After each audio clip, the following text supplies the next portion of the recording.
ఇది నా దేవుని తలుపునకు ఆహ్వానం. ఇది మీ సహోదరుడు గ్యాబ్రియల్ సోలమన్. క్రైస్తవ విశ్వాస యొక్క శత్రువు గురించి ధ్యానం చేస్తున్నాం. మీరు ఎంతమంది క్రమంగా వింటున్నారో లేదో నాకు తెలియదు, కానీ మన శత్రువుల గురించి మనం తెలుసుకోకపోతే మనం విజయవంతమైన క్రైస్తవ జీవితాన్ని జీవించలేం. క్రైస్తవత్వంలో తడబడుతూనే పడుతూనే లేస్తూనే ఉంటారు. వాళ్ళు ఎప్పటికీ పరిపక్వ స్థితిలోనికి రాలేరు, మెచ్యూరిటీలోనికి రాలేరు. ఏదో సంఘానికి వెళ్తారు, పాటలు పాడతారు, వాక్యం వింటారు, కానుకలు వేస్తారు, ఇక భక్తి అంతే అనుకుంటారు. కానీ అది నిజమైన భక్తి కాదు. దాని కొరకు యేసు ప్రభు మనల్ని రక్షించలేదు.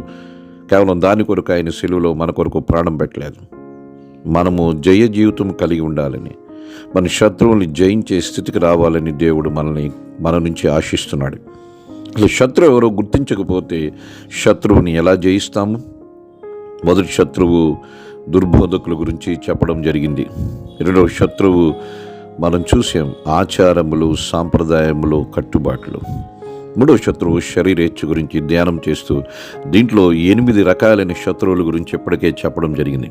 ప్రతి శత్రువు గురించి చాలా వివరముగా వచనాలతో ఆధారంగా మీకు బోధించడం జరిగింది.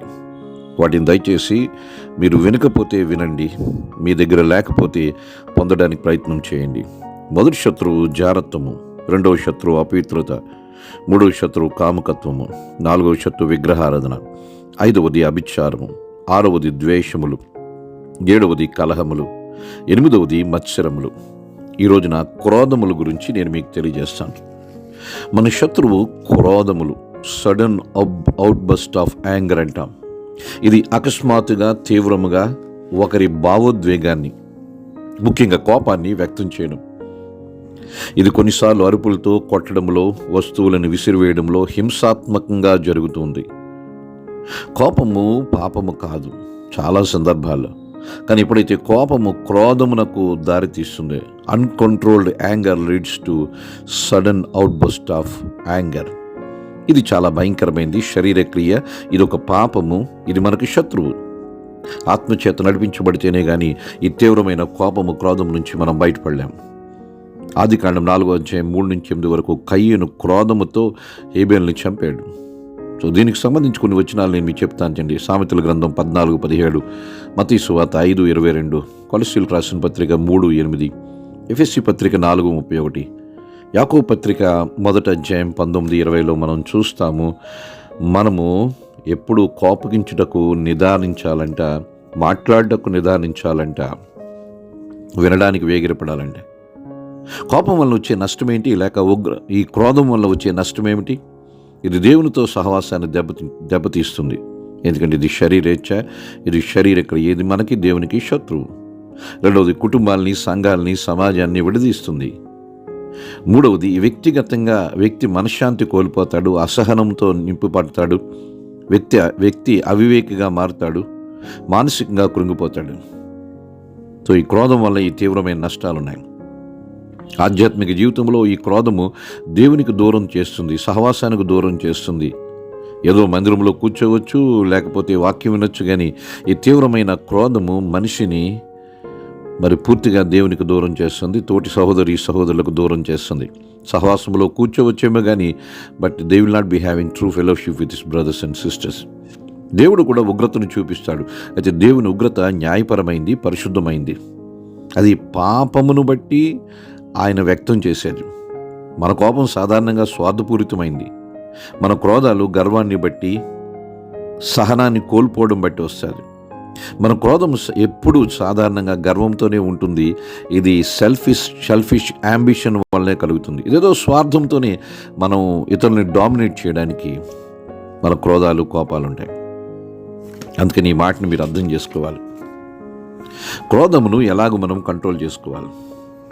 తప్పనిసరిగా ఆత్మఫలము చేత నడిపించబడాలి, ఆత్మఫలముల చేత నింపబడాలి, పరిశుద్ధాత్మని చేత నడిపించబడాలి.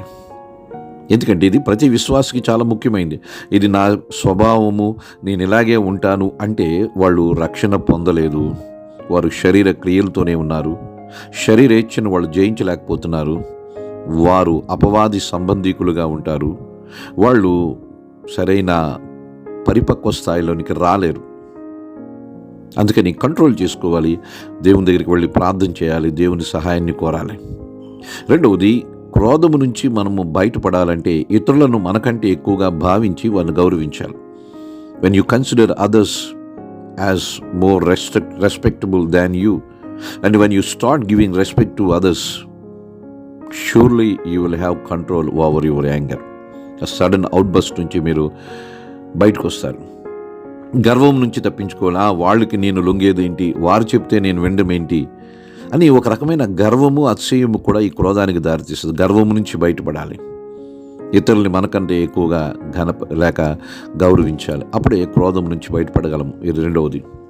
మూడవది, జవాబీదారీతనం కలిగి ఉండాలి. ఒకవేళ క్రోధమును లేక కోపమును మనం వ్యక్తం చేస్తే సారీ అని చెప్పడంలో తప్పేమీ లేదు. వెంటనే ఒప్పుకోవాలి, సమాధానపడాలి. ఇది దేవునితో ఉన్న సహవాసాన్ని బట్టి ఆధారపడి ఉంటుంది. ఆ విషయాలు మీరు చేస్తున్నారు. నాలుగవది, మనం చూస్తే వాక్యంతో నింపబడాలి. క్రోధము వస్తుంది, మనిషిగా మనము భావోద్వేగాలతో నింపబడిన వారమే.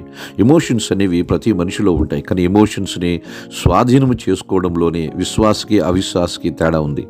మన విశ్వాసులమైతే ఆ ఎమోషన్స్ని స్వాధీనం చేసుకోవాలి. దీనికి పరిశుద్ధాత్మ సహాయం అవసరం, ప్రార్థన సహాయం అవసరం. వాక్యము కూడా చాలా ముఖ్యమైనది. వాక్య సహాయం కూడా మనకు చాలా ముఖ్యమైనది. మోషే చాలా గొప్ప నాయకుడు. దాదాపు 40 సంవత్సరాలు ఇశ్రాయేల్ ప్రజలను అరణ్యంలో నడిపించాడు. భూమి మీదే మిక్కిలి సాత్వికుడని సంఖ్యాకాండం 12:3 మనం చూస్తాం. కానీ అదే సంఖ్యాకాండం 20:10-12 చూస్తే మోషే బండతో దేవుడు మాట్లాడమంటే బండను కొట్టాడు. అసహనాన్ని వ్యక్తం చేశాడు. కోపమును, తీవ్రమైన అవుట్బస్ట్ని ఆయన వ్యక్తం చేశాడు. కనానులో ప్రవేశించడమే కోల్పోయాడు. అమ్మో, గొప్ప నాయకుడు, ఇన్ని త్యాగాలు దేవుని కొరకు చేసినవాడు, ఇంత గొప్పగా దేవుని కొరకు దీవించినవాడు, దేవునితో ముఖాముఖిగా మాట్లాడినవాడు, ధర్మశాస్త్రమును ప్రత్యక్షంగా పొందినవాడు, ప్రత్యక్ష కూడా నిర్మాణంలో ముఖ్యమైన పాత్రను వహించినవాడు. కనాను చూడకపోవడానికి గల కారణం ఏంటంటే క్రోధము, కోపము, అన్కంట్రోల్ అవుట్బస్ట్. దేవుడు ప్రేమించాడు. దేవుడు తర్వాత యేసుక్రీస్తు వారి కాలంలో మోషే కనానుని చూశాడు. ఆ రూపాంతరం చెందిన కొండ మీదకి మోషే, ఏలియాతో పాటు యేసు ప్రభు ఉన్నారు. అయితే ఆ కనానుని మోషే చూడలేకపోయాడు. మోషే క్రోధము, అన్కంట్రోల్డ్ యాంగరు కనాన్ని దూరం చేసింది. దావీదు కూడా నాబాలుని చంపడానికి చాలా ప్రయత్నం చేశాడు.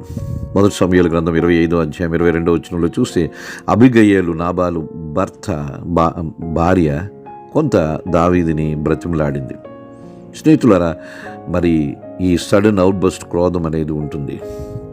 యేసు ప్రభు 2 పర్యాయాలు దేవాలయాన్ని శుద్ధీకరణ చేశారు. ఈ దేవాలయాన్ని శుద్ధీకరణ చేసిన సందర్భంలో తన ఇంటిని గూర్చిన ఆసక్తి భక్షించుట చేతే చేశాడు. అక్కడ ఆయన స్పందన పరిశుద్ధమైంది, న్యాయమైంది. అయితే మన కోపము పరిశుద్ధమైందేనా? మన కోపము న్యాయమైందేనా? మన కోపము నీతితో కూడిందనే? Is your anger righteous anger? లేకపోతే స్వార్థంతో ఉందా? ఏదో అవమానంతో కృంగిపోతున్నట్టుగా ఇతరులు నన్ను తక్కువ చేస్తున్నారని భావించి ముందుగానే అటాక్ చేయడానికి కోపాన్ని ప్రదర్శిస్తున్నామా? ఏదైనా ఇన్ఫీరియారిటీ కాంప్లెక్స్ ఉందా? అన్యూన్యతా భావంతో ఉన్నవాళ్ళు కూడా ఈ కోపాన్ని, క్రోధాన్ని వ్యక్తం చేస్తారు. ఆ విధంగా ఉండకూడదు. యేసు ప్రభు కోపం పరిశుద్ధమైంది. యేసు ప్రభు కోపము నీతితో కూడింది. అది నీతి కొరకే, పరిశుద్ధత కొరకే అని మీకు అర్థమవుతుందా? ప్రియ సహోదరి, సహోదరులారా, ఈరోజు మీరు ధ్యానంలో మీరు అర్థం చేసుకున్నారు. క్రోధములు లేక శరీరేచ్ఛలో 9వది క్రైస్తవ విశ్వాసి శత్రువు క్రోధములు. ఈ 9వ శత్రువు విషయంలో మీరు ఏ విధంగా స్పందిస్తున్నారు? ఈ శత్రువును జయించగలుగుతున్నారా? ఎవరు మీ శత్రువులు? అర్థం చేసుకోండి. వాక్యాన్ని దయచేసి అర్థం చేసుకోండి. వాక్యపరంగా అర్థం చేసుకోండి. సోషల్ మీడియా మత్తులో మీ సత్యమైన క్రైస్తవ జీవితానికి దూరం కావద్దు. ఎవరో చెప్పే వాటిని మీరు వాక్య విరుద్ధమైన వాటిని ఆలోచన చేసి వీళ్ళే శత్రువులని భావించవద్దు. వాక్యం మీకు ఆధారం. ఈ శత్రువును జయించండి. దేవుడు అటువంటి కృపను మీకు అనుగ్రహించును గాక. God bless you.